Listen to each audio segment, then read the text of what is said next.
한국 현대사 산책 1980년대 편 4권.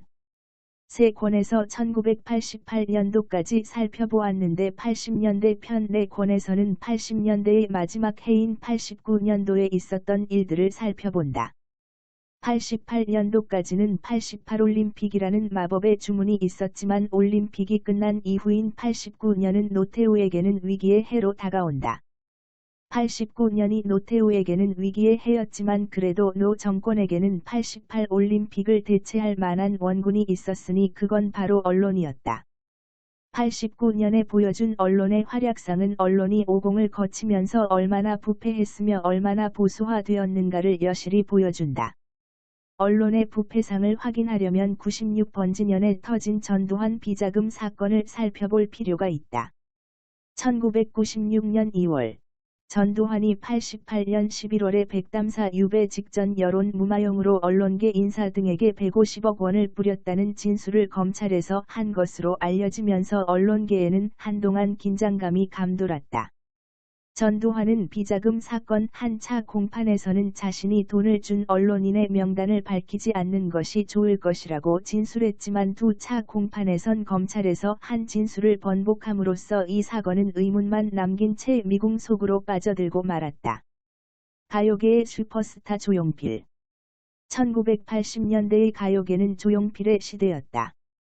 1975년로 데뷔하여 인기를 누렸던 조용필은 1977년에 있었던 제2차 대마초 사건에 연루되면서 가요계에서 강제 추방되어 잊혀진 가수가 되었으나 79년 12월 6일 해금되자 1980년에 수록된 정식 1집 음반을 내놓으면서 화려하게 재기하였다. 그의 1집 음반은 당시로서는 150만 장의 판매고라는 놀라운 기록을 세웠다. 조용필이 내놓는 음반들은 불티나게 팔려나갔고 오빠 부대가 처음으로 만들어졌다. 물론 여기에는 치밀한 매니지먼트가 가세했다. 조용필의 노래들은 나름대로 1980년대의 시대 상황을 표현하고자 하였으나 그의 뜻이 팬들에게 전달되었는지는 알 수 없지만 조용필이 노래를 통해 80년대를 읽고 토해내려는 시도를 했던 건 틀림없다. 1982년의 네 번째 앨범에 실린에 대해 조용필은 후일 다음과 같이 말했다. 그것은 명백히 광주의 학살에 대한 분노를 담은 노래이다. 나는 체질적으로 정치와 거리가 멀다. 그러나 수감 중에 교도소 개구멍에서 내 노래를 듣고 이놈이 어떤 놈인지 궁금해 했다는 김지하 씨도 만난 적이 있고 그런 인연 중에 내가 어머니라고 불렀던 전옥숙 여사와 같이 노래를 만들었다. 내 나름대로의 투쟁이었다. 그러나 사집에 실린 그 노래는 몇 번에 걸쳐 수정 지시를 받아 고쳐야 했기 때문에 원본과는 다소 거리가 멀다. 조용필의 등장과 함께 한국 음반 시장은 판도가 바뀌었다. 대중가요 시장은 최고의 전성기에 도달했고 음악 팬들에게 조차 대중가요가 팝송의 인기를 능가하기 수직했고 음반 시장이 크게 늘어났고 이에 걸맞는 매니지먼트가 이루어지기 시작했다. 농촌 파탄과 서울공화국. 1987년 6월에 몰아친 민주화의 열기에 부응하여 농민들은 농한기인 그해 겨울, 즉 1987년 12월부터 투쟁을 시작해 나갔다.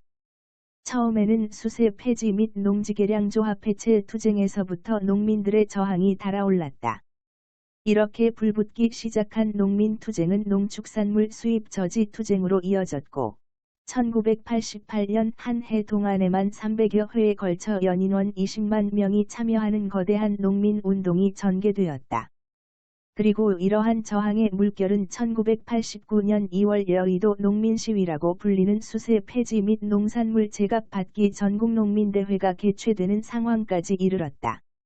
농촌의 근본적인 문제는 인구를 빨아들이는 블랙홀로 기능하는 이른바 서울공화국 체제에 도사리고 있었다. 88년 서울 인구는 드디어 1천만을 넘어섰다. 이는 전체 인구의 4분의 1이 서울에 집중되었다는 것을 의미했다. 당연히 서울에는 정치 경제적 권력과 부가 집중되었고 서울의 사람을 빼앗기는 지방 도시들에는 농촌 인구가 유입되는 악순환이 계속해서 벌어지고 있었다.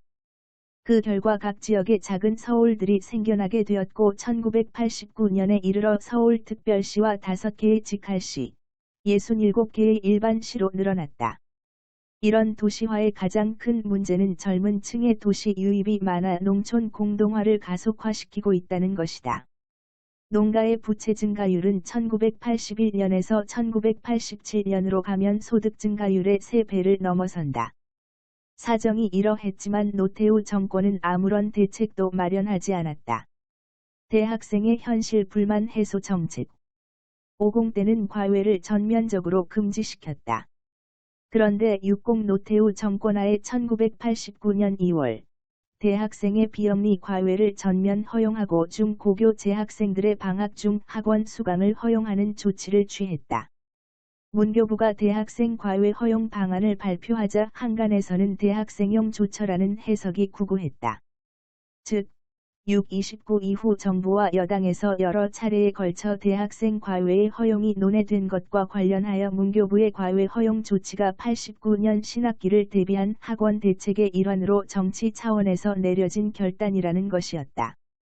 이런 시각에서 본다면 문교부의 대학생 과외 허용 조처의 목적은 명시적으로 가난한 학생들의 학비 조달 기회 제공이 되지만 묵기적으로는 대학생의 현실 불만 해소책이 되는 셈이었다. 그러나 이런 대학생 과외의 전면 허용은 학생들 사이에서 부익부 빈익빈 현상을 조장하는 결과를 초래한다. 즉, 명문대생의 과외비가 비명문대생의 과외비보다 금액이 고가이기 때문에 명문대 재학생들은 상당한 호경기를 누리게 되었다. 과외 허용 조치로 과외 산업이 활성화되면서 입시 학원들은 80년대 내내 누려보지 못한 최고의 호황을 누리게 되었다. 당연히 입시 학원의 수요가 급격하게 불어났다. 예전에는 입시 학원들 대부분이 도심지에 밀집해 있었지만 1989년 조치 이후 시외곽이라 하더라도 중고생들이 통학하기 좋고 다른 입시 학원이 없는 곳이라면 을의 입시 학원이 하나쯤은 들어서게 되었다. 또한 새로운 형태의 준입시 학원들도 생겨났다. 원칙적으로는 입시 학원의 기능을 발휘할 수 없음에도 불구하고 실제로는 입시 학원의 기능을 발휘하는 학원이었다. 이러한 준입시 학원의 대표격이 속셈 학원이라고 할 수 있는데 이들은 과외 허용 조치 이후 과외 수요의 증대와 함께 교습비의 부담이 적은 서민형 과외의 수요 또한 크게 늘어난 것을 겨냥했다. 당시 신문에 나온 영수 강사 모집 광고는 거의 90% 이상이 속셈 학원들에서 낸 것이었다. 황성명과 문익환의 방북. 1989년 봄, 소설가 황성명의 방북은 세상을 깜짝 놀라게 만들었다. 그는 북한의 실상을 직접 보고 대중에게 알리고 싶어하는 분단시대의 작가로서의 사명감 때문에 방북을 단행했다고 말했다. 황성명의 방북은 우연하게도 문익환 목사, 임수경, 문규현 신부, 유원호 등의 방북과 비슷한 시기에 이루어졌다. 황성명의 방북에 대한 충격이 채 4시기도 전인 3월 25일, 이번에는 목사 문익환이 평양 순환비행장에 발을 내딛었다.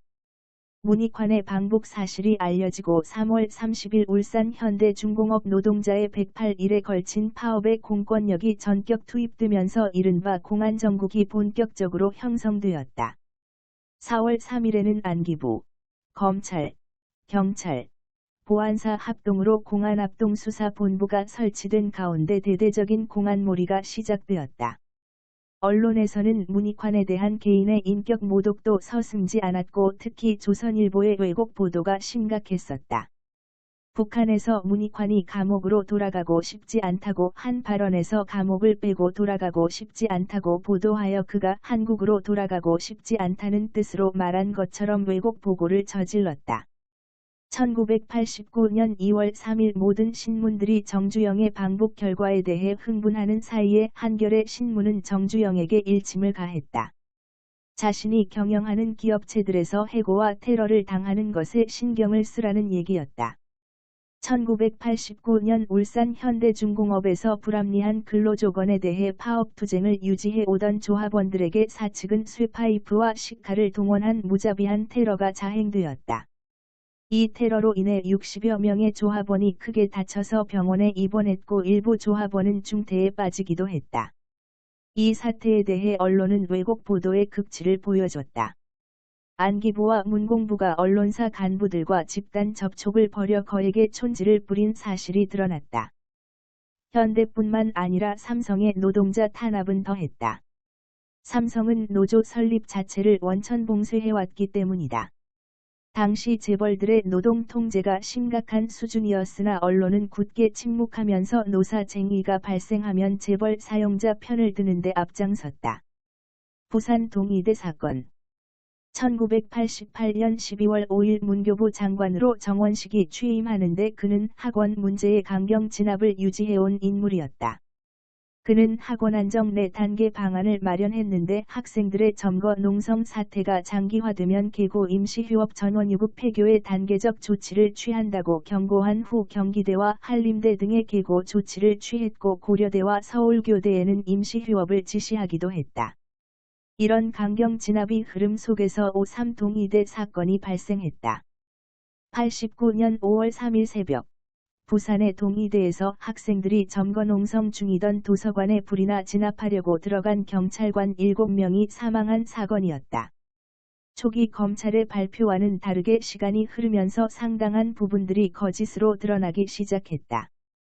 경찰과 검찰이 미리 짜놓은 각본에 맞춰 사건을 조작했다. 노 정권과 언론이 손을 잡은 가운데 세상은 점점 더 살벌한 공안정국으로 내닫게 된다. 전두환의 국회 증언 6.02 치밀한 공안 정국 조성으로 한동안 계속되던 5.0 청산은 소강 상태에 빠지게 되었다. 5.0 청산을 외치던 야당은 공안 정국으로 정치적 압박을 받으며 밀리게 되고 여당은 공안 정국의 조성을 통하여 목소리를 키우게 되면서 여야가 다시 협상 테이블에 앉게 되었다.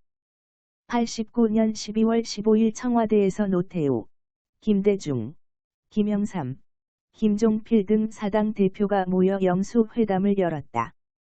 그 결과 89년 12월 23일 양대 특위위원장, 간사 합동회의를 통하여 전두환의 증언을 12월 31일에 하기로 결정했다. 질문 사항은 총 125개항으로 합의를 보았다.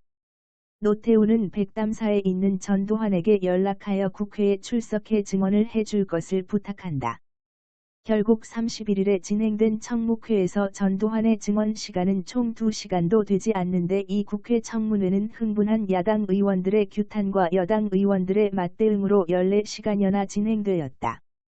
전두환이 퇴장당한 뒤 노무현 의원은 증언대를 향해 명패를 집어던졌다. 전두환의 증언은 핵심적인 내용을 비껴갖고 자신의 통치 행위에 대한 해명성 답변으로 일관함으로써 전 국민들에게 실망을 안겨주었다. 천민 자본주의도 아닌 대사기극.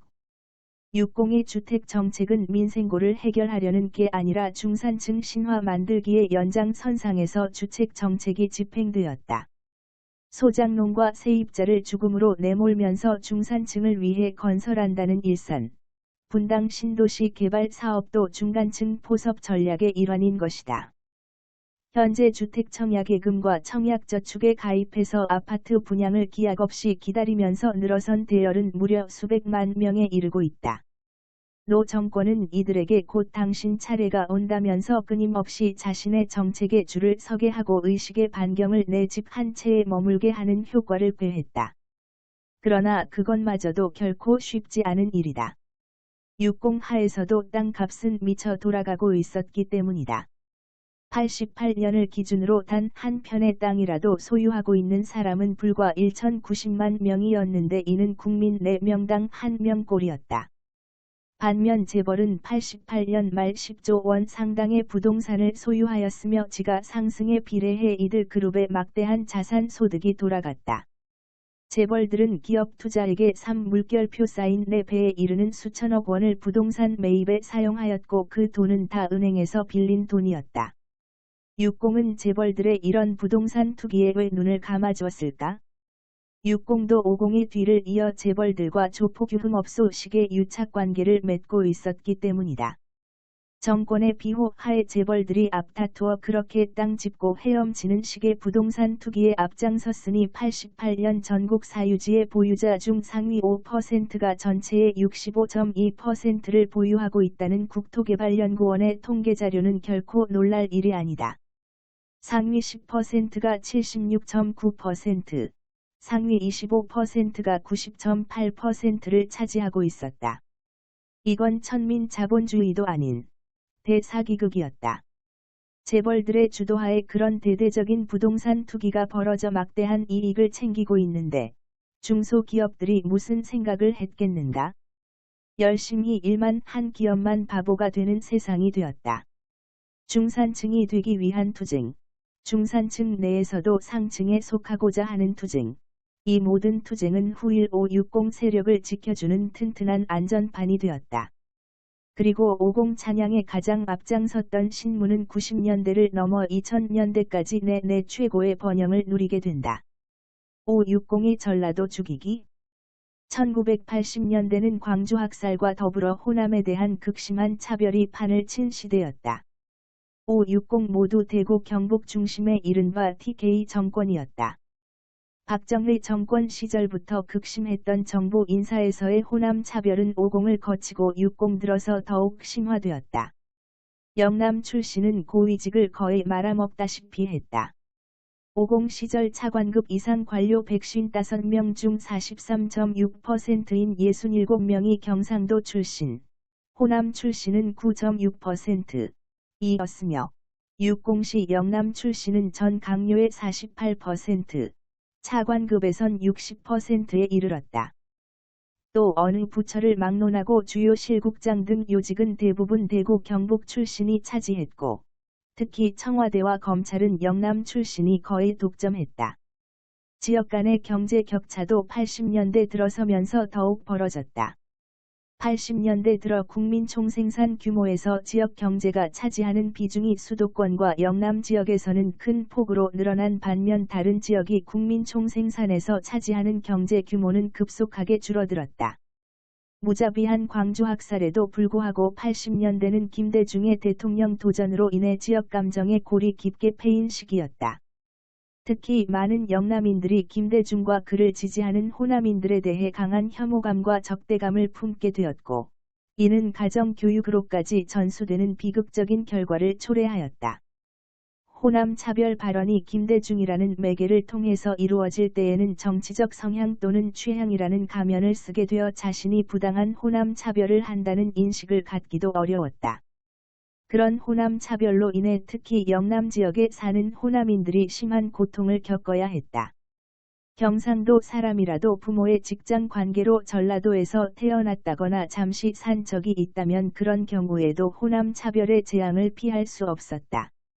모든 걸 호남에게 떠넘긴 채 방관하다가 호남인들이 김대중에 대한 열광적 지지를 통해 호남 차별의 벽을 넘어서 보려는 시도를 하게 되면 광신도라고 욕하기에만 바빴다. 이 장에선 타 지역에서 어떻게 호남 차별이 되물림되었는지 실제 경험담으로 생생하게 알려준다. 80년대의 마지막 해인 89년의 사건들을 살펴보면서 그동안 몰랐던 사건들의 원인들도 배울 수 있는 좋은 책이다. 꼭 읽어보길 권한다.